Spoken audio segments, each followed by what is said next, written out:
Hi, my name is Mrs. Boyles, and I'm the elementary principal at Albert City Truesdale Schools. And this year, for our One School, One Book Challenge, we're going to read the book Wish by Barbara O'Connor. I'm excited to get started reading, and I thought this year that while I read it, I would videotape it so you guys could join me if you'd like to. I haven't even opened the book yet, so I'm excited to learn more about it. Here's chapter 1. I looked down at the paper on my desk, the Getting to Know You paper. At the top, Mrs. Willoughby had written Charlie Mange Reese. I put a big X over Charlie Mange and wrote Charlie. My name is Charlie. Charlie Mange is a dumb name for a girl, and I've told my mom about a gazillion times. I looked around me at all the hillbilly kids doing math in their workbooks. My best friend, Alvina, told me there would be hillbilly kids. You will hate it in Colby, she said. There's just red dirt roads and hillbilly kids there. She had flipped her silky hair over her shoulder and added, I bet they eat squirrels. I glanced at the lunch boxes under the desk around me and wondered if there were any squirrel sandwiches in them. I looked back down at my paper in front of me. I was supposed to fill in all this stuff so my new teacher could get to know me. On the line besides describe your family, I wrote bad. What's your favorite subject in school? None. List 3 of your favorite activities: soccer, ballet, and fighting. 2 of those favorite activities were lies, but one of them was the truth. I am fond of fighting. My sister, Jackie, inherited Daddy's inky black hair, and I inherited his fiery red temper. If I had a nickel for every time I've heard, the apple don't fall far from the tree, I'd be rich. Daddy fights so much that everybody calls him Scrappy. In fact, at this very minute, while I'm stuck here in Colby, North Carolina, surrounded by hillbilly kids, old Scrappy is back in Raleigh in the county jail, again, because of fondness for fighting. And I don't need a crystal ball to know that this is, at this very minute, in our house in Raleigh, smack dab in the middle of the day, Mama is in bed with the curtains drawn and empty soda cans on the nightstand. She will stay in that bed the livelong day. If I was there, she wouldn't care one bit if I went to school or stayed on the couch watching TV and eating cookies for lunch. But that's just the tip of the iceberg. That social services lady said when she rattled off a list of reasons why I was getting shipped off to this sorry excuse for a town to live with 2 people I didn't even know. It's better to stay with kin, she told me. Gus and Bertha are kin. What kind of kin? I asked. She explained how Bertha is Mama's sister and Gus is her husband. She said they didn't have any kids and they were happy to take me in. Then how come Jackie gets to stay with Carol Lee? I asked about 1,000,000 times. Carol Lee is Jackie's best friend. She lives in a fancy brick house with a swimming pool. Her mama gets out of bed every morning and her daddy is not called Scrappy.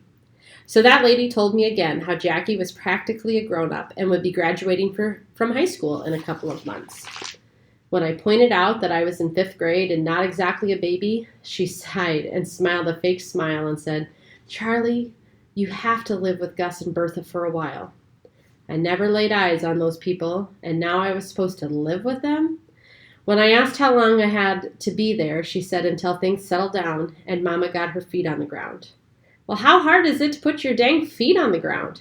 Is what I thought about that. You need a stable family environment, she told me. But I knew what she really meant was you need a family that's not all broken like yours is. Still, I whined and argued, but here I am in Colby, North Carolina, staring down at this Get to Know You paper. Have you finished, Charlie Mange? Mrs. Willoughby was suddenly beside me.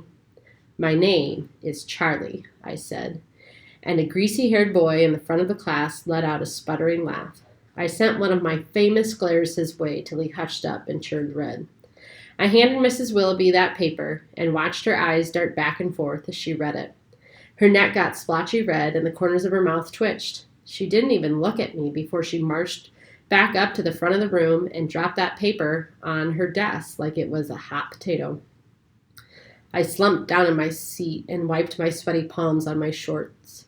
It was only April, but it was already hot as blazes. You want me to help you with that? The boy in the front of me pointed at the math worksheet on my desk. He had red hair and wore ugly black glasses. No, I said. He shrugged, took a pencil out of his desk, and headed to the pencil sharpener. Up, down, up, down. That's how he walked, like one leg was shorter than the other. And he dragged one foot along the floor, so his sneakers made squeaking noises. I glanced at the clock. Dang it, I had missed 11:11. I have a list of all the ways there are to make a wish, like seeing a white horse or blowing a dandelion. Looking at the clock, exactly 11:11 is on my list. I learned that from some old man who owned the bait and tackle shop out by the lake where Scrappy and I used to go fishing. Now that I'd missed 11:11, I was going to have to find another way to get my wish for the day. I hadn't missed one single day of making my wish since the end of 4th grade, so I sure didn't want to miss one now. Then Mrs. Willoughby nodded toward that red-headed boy sharpening his pencil and said, "Howard, why don't you be Charlie's backpack buddy for a while?" Mrs. Willoughby explained that when a new kid comes to school, their backpack buddy shows them around and tells them the rules till they get settled in. Howard grinned and said, "Yes, ma'am," and that was that. I had a backpack buddy, whether I wanted one or not. The rest of the afternoon creeped along so slow I couldn't hardly stand it. I stared out the window while kids took turns bragging about their social studies projects. A misty rain had begun to fall, and dark gray clouds hovered over the tops of the mountains in the distance. When the bell finally rang, I hightailed it out of there and headed for the bus. I hurried up the aisle and dropped into the last row. I kept my eyes on a piece of dried-up chewing gum stuck to the seat in front of me while I sent laser thoughts zipping and zapping around the bus.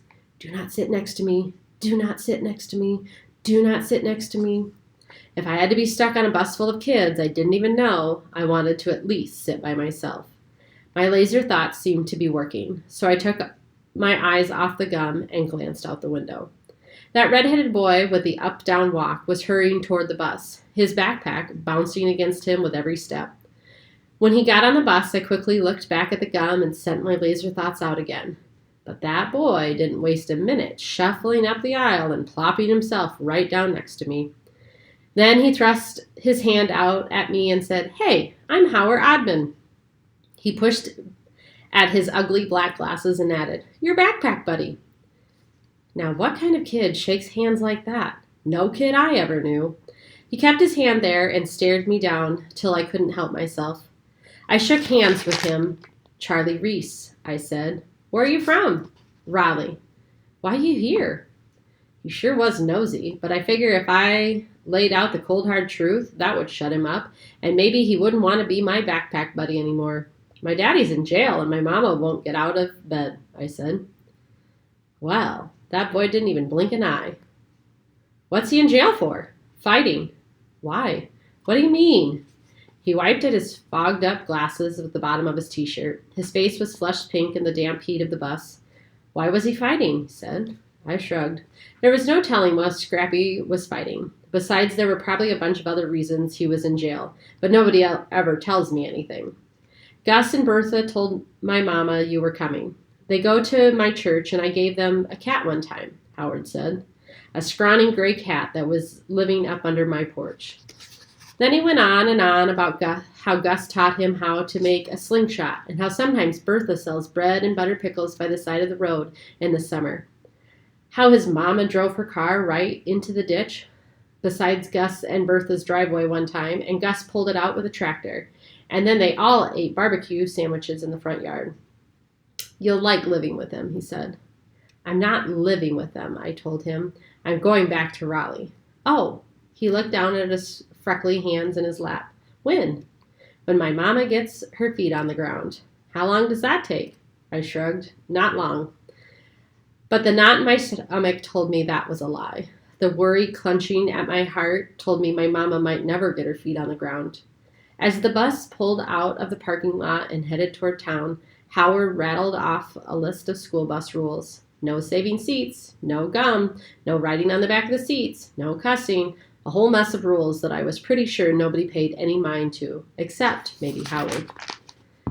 I looked out the window at the sorry sights of Colby, a gas station, a trailer park, a laundromat, Wasn't much of a town, if you ask me. No malls or movie theaters, not even a Chinese restaurant. Before long, the bus was making its way up the mountain. The rain had stopped, and wavy plumes of steam drifted up off the asphalt.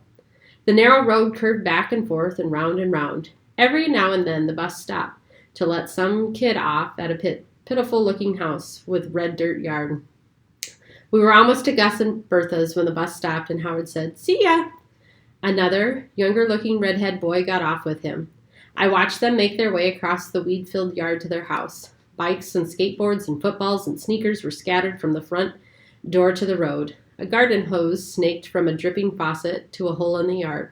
A small, dirty-faced boy was dropping rocks into the hole, sending up splashes of muddy water.